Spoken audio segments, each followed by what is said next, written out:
குடும்பங்கள் கூடி கொண்டாடிட இந்த தீபாவளி உங்களுக்காக the legend new Saravana stores Srinagar மற்றும் Padi. Bonita skin and hair care ஷேப்பியர் ஹேர் டிரான்ஸ்பிளான்ட் ரூபாய் 50,000 முதல் ஆரம்பம். இன்றே உங்களது தோற்றத்தை எக்ஸ்பர்ட் உதவியுடன் மாற்றவும். உடனே முன்பதிவு செய்யுங்கள்.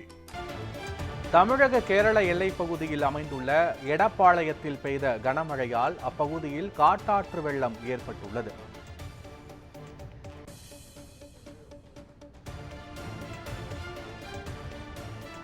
இது தொடர்பான முழுமையான விவரங்களோடு எமது செய்தியாளர் ராஜன் இணைகிறார்.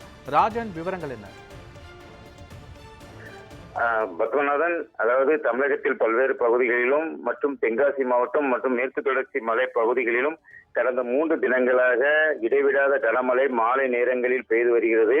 குறிப்பாக மேற்கு தொடர்ச்சி மலை பகுதிகளில் பெய்து வரும் கனமழையால் குற்றால அருவிகளில் காட்டாற்று வெள்ளம் ஏற்பட்டது. இதேபோல் தமிழக கேரள எல்லை பகுதியில் அமைந்துள்ள கேரளா மாநிலம் எடப்பாளையம் பகுதியிலும் இந்த கனமழையானது கொட்டி தீர்த்தது. அங்குள்ள வனப்பகுதியில் ஆங்காங்கே காட்டாற்று வெள்ளம் ஏற்பட்டது. இந்த காட்டாற்று வெள்ளமானது அளவுக்கு அதிகமாக கரைபுரண்டு ஓடியதால் எடப்பாளையம் பகுதியில் பொதுமக்கள் வசித்து வரும் குடியிருப்பு பகுதிகள் வழியாக அந்த காட்டாற்று வெள்ளமானது ஓடியது.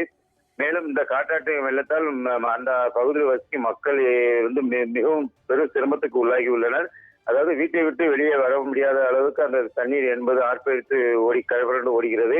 குறிப்பாக இந்த மலைப்பகுதிகளில் இந்த மழையின் காரணமாக இந்த வெள்ளப்பெருக்கு ஏற்பட்டதாகவும் அதன் காரணமாக பெரிய அளவு சேதம் எதுவும் ஏற்படவில்லை எனவும் கனமழை காரணமாக பொதுமக்களின் இயல்பு வாழ்க்கை மட்டுமே பாதிக்கப்பட்டு உள்ளதாக அந்த பகுதியில் உள்ள அதிகாரிகள் தெரிவிக்கின்றனர். மேலும் தொடர்ந்து இந்த பகுதியில் கனமழை பெய்து வருவதால் அது வழக்கத்துக்கு அதிகமாக அந்த மலைப்பகுதியிலிருந்து அந்த மழையானது அந்த வெள்ளப்பெருக்கு அந்த குடியிருப்பு பகுதி வழியே செல்வதால் அந்த பகுதியில் உள்ள மக்கள் வீட்டை விட்டு வெளியே வர முடியாத ஒரு சூழல் நிலவி வருகிறது. மேலும் அந்த பகுதியில் அதாவது அந்த வீடுகள் அந்த வனப்பகுதியில் ஒரு வீடு அங்குமாக ஒரு வீடு பள்ளத்தாக்கிலும் இருப்பதால் அந்த தண்ணீரானது அந்த வீடு முழுவதுமே சூழ்ந்து தற்போது அந்த மக்கள் மிகுந்த ஒரு சிரமத்துக்கு உள்ளாகி வருகின்றனர். மேலும் மழை நீடிக்கும் என்பதால் அவர்கள் ஒரு அச்சத்துடன் அந்த பகுதியில் வசித்து வருகின்றனர்.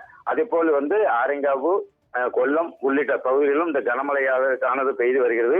குறிப்பாக எடப்பாளையம் பகுதியில் மட்டும் அதிதீவிர கனமழை பெய்ததால் இந்த வெள்ளமானது கரைபுரண்டு ஓடுகிறது. பத்மநாதன், முழுமையான விவரங்களுக்கு நன்றி ராஜன்.